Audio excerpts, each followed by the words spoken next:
Hi, what's up? This is Joe. I'm in Querétaro, Mexico, about 600 miles south of the border. So this time around, I really wanted to get down to Querétaro as soon as I could to see Lily, my girlfriend. I'd already lost a lot of time hanging out in the States, fixing stuff on my bike. So basically in this video, it'll sort of take you on the ride south through the Eastern Sierra Madres, through the states of Tamaulipas, Nuevo León, San Luis Potosí, Guanajuato. Mostly staying on the highways in the Eastern Sierra Madres. Trying to make time as fast as I can. I'm going to try to show you some of the cool Mexican truck stops that I found on the way, as well as just some really delicious Mexican food. So as I was making this video, it really occurred to me just how different things can get after just a couple of days riding. I was in a completely different world, you know, completely different culture, different food.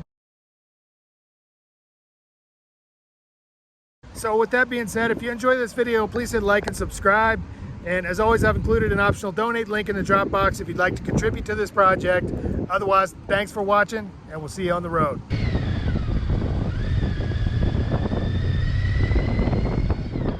After 2.5 months in the States, I was again heading south of the border to Querétaro, a modern city in the heart of Mexico which sits at around 6,000 feet above sea level.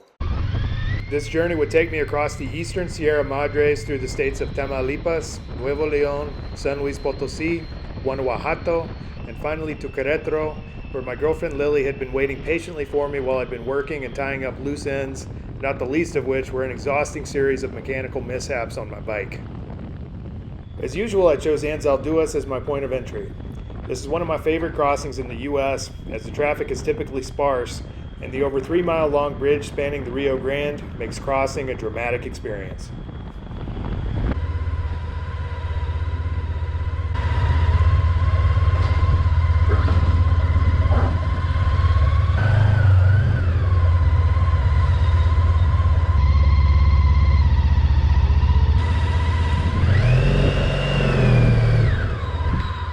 It's worth noting here that I'd already acquired all my necessary paperwork, visa, vehicle importation permit, and insurance a few days prior.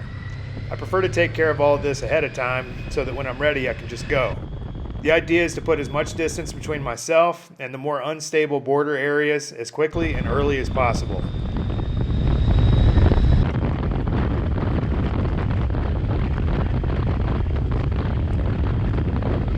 This was the very same place I'd crossed on my first trip to Mexico, when everything seemed so different, wild, exotic, and sparkling with new possibilities.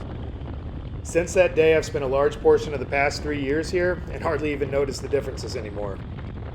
But nevertheless, it always feels good to be back in a place which has, for me, become like a second home.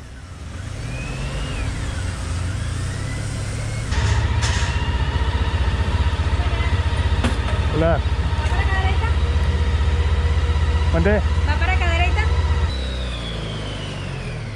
Due to a translation error at the last toll booth, I missed my exit, and so the next quickest option took me around the north side of Monterrey, one of the largest cities in Mexico, and into the Eastern Sierra Madres mountains. The air was thick with smog as I rounded the big city, so the usually amazing view was somewhat obscured. The interesting thing about this smoke is the majority comes not from industrial sources, but from the ridiculous amount of charcoal grilling being done in these parts.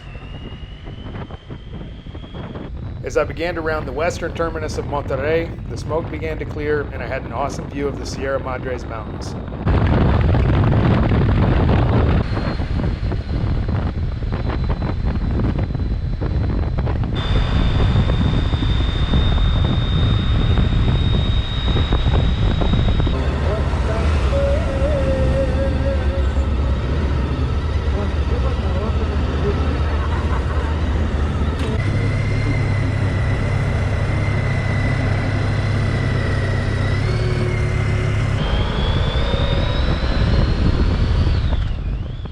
Folks generally drive 2 speeds in Mexico, 40 kilometers under the posted speed limit on the right and 40 kilometers over on the left. This facilitates the need for quick braking, acceleration, and changing lanes, often at high speeds to avoid either being run over or smashing into one of the doble remolques or 2-trailer trucks, which are carrying a ridiculous amount of weight and prone to tipping over around tight curves. Being intent as I was on reaching Querétaro as soon as possible, I didn't waste time seeing any sights, and when I came to this truck stop / hotel with a painted up VW Beetle out front, I stopped for the night.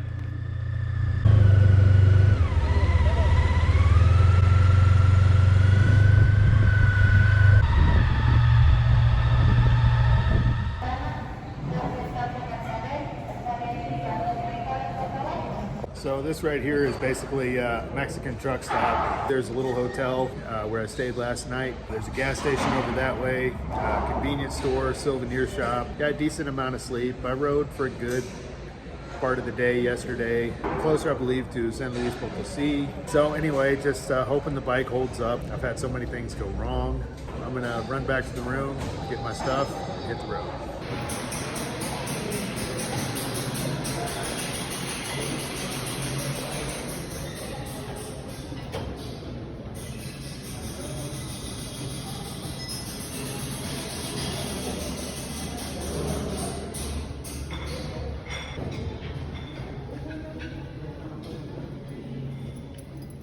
Been some really nice truck stops along the way. This is, you know, as nice as anything I've seen in the U.S., maybe nicer.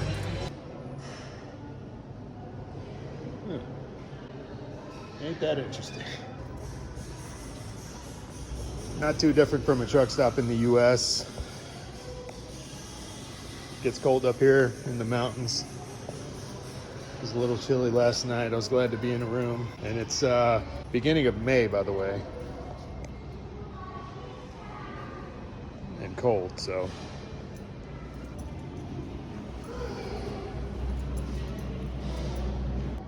Some coffee shop.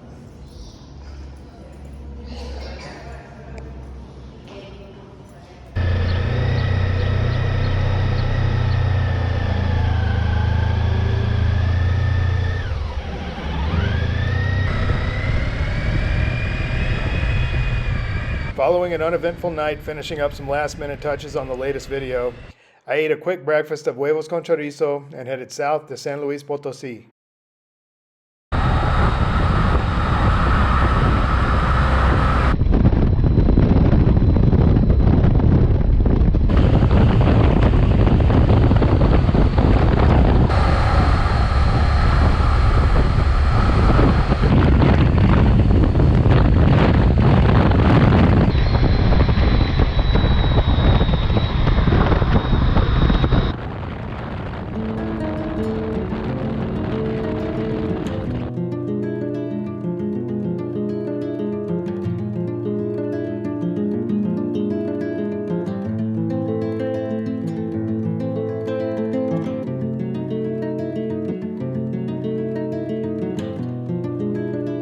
I'm in San Luis Potosi, outside of this crazy truck stop over here. The temperature's about 100 degrees, I guess. It was pretty chilly this morning.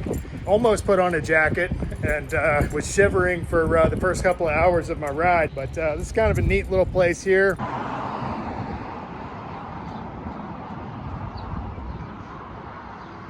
can only guess that at one point this was a train station out this way. Now it's a gas station.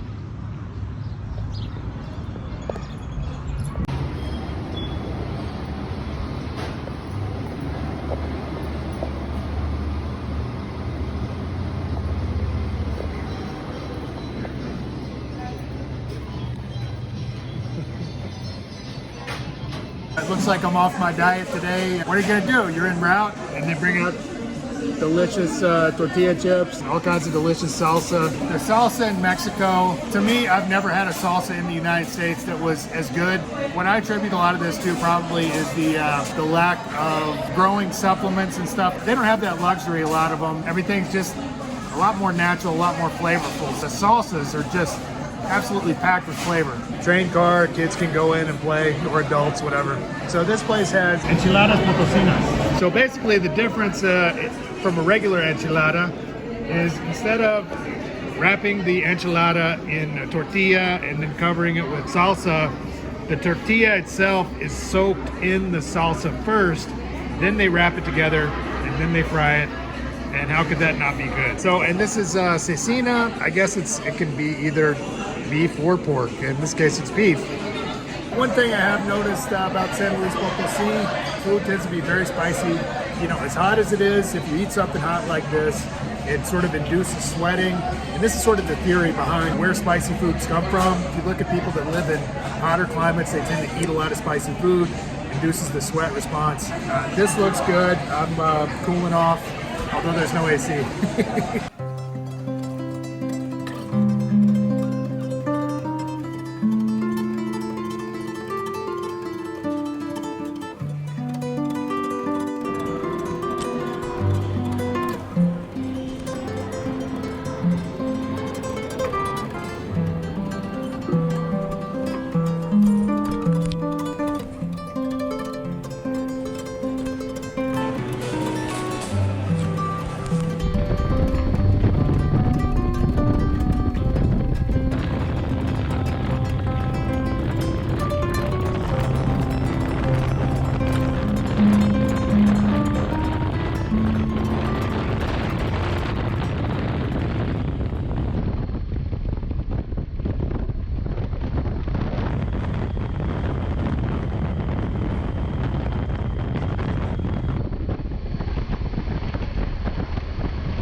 Okay, so I'm here in Querétaro, Mexico. I found this lovely looking thing. We're about to go to a place called Mu, El Placer de la Parrilla.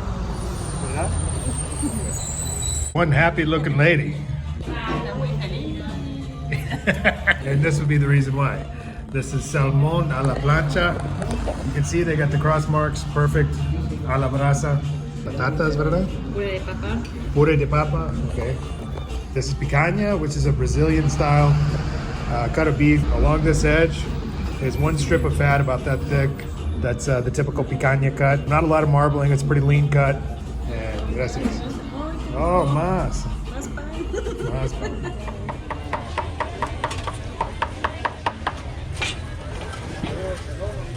Estamos en el mercado de la Cruz, ¿verdad? Sí, bebé. Sí. El mercado tradicional de la Cruz de Querétaro.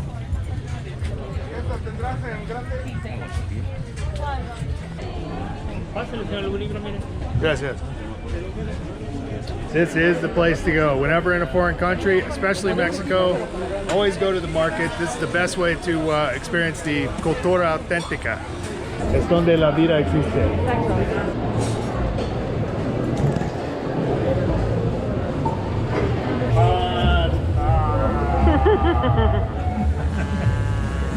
Video de... ¿Está bien? Sí. Ok. Tengo un canal de YouTube sobre la comida auténtica de México. Ahorita vas a mi puesto. ¿De dónde vienes? Yo, Estados Unidos. Helados. Ah, de helados. Paletas. De helados. ¿De lado? Helados, ice cream. Ice cream. Ok. Popsicles. Ajá. Pero bien sabrosos. ¿Sí? This is la pancita, la panza. Pancita, gracias. Which is like, it looks like menudo, but it's a little bit spicier. This is all of the delicious stomach. Bon appetit. She's not crazy about this. It's got a little bit of a smell. Limón es lo más importante por este plato. Orégano. Orégano. Y chile seco, si quieres. The smell is a little bit, as Lily would say, muy fuerte. Voy marcando.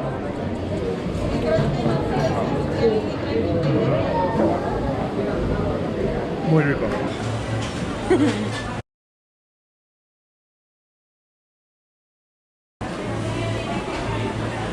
Ah, bien hecho. Buen sabor, ¿verdad? Muy buen sabor. ¿Bien? Simplemente no puedes respirar. What is that you got there? Una gordita. Es migaja de chicharrón, de cerdo, nopales, queso y salsa. Pork skin, cactus, stuffed inside of a gordita, which is like a tortilla. Una gordita. Una tortilla. ¿Cuál es la diferencia? Es un poco más gruesa. It's a little thicker, and it's like stuffed inside of the gordita.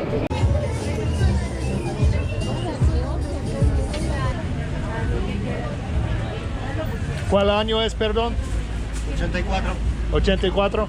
Está feíta de apariencia, pero No, está bien. voy y vengo donde quiera. Es que él tiene una, pero... Una Honda de ST 1300. Ajá. ST. Sí, sí. Fui de Florida para acá. En esa, En esa. un Ajá. poco cansado, ¿no? Un poco. Me fui a Chicago. De Fui a Chicago. a Sturgis, la Coca Sturgis. Ok. Las Vegas, Ok. Laredo, 21 días, Wow. 3 años. ¿En esta? El próximo año queremos ir a Argentina. De Argentina. Argentina queremos ir. Moto. ¿Es difícil para encontrar refacciones No, por internet consigues todo. por internet? Mercado Libre. Mercado Libre. Si no, mi hijo vive en Los Ángeles. A él le hablo y le digo, quiero esto, quiero lo otro, y ya me lo consiguen. Ok. Y tengo otra más moderna, pero esta es mi consentida. Ok. Es la que traigo diario. Me gusta más esta que la otra. ¿Es el motor original? ¿Sí? Todo está original. Tengo su estéreo original de cassette. De cassette. De cassette tengo. Pero todavía, pero pues ya no se usa. Ok, ok. Tampoco llama mucho la atención. es una gran ventaja ya hoy en día, ¿no?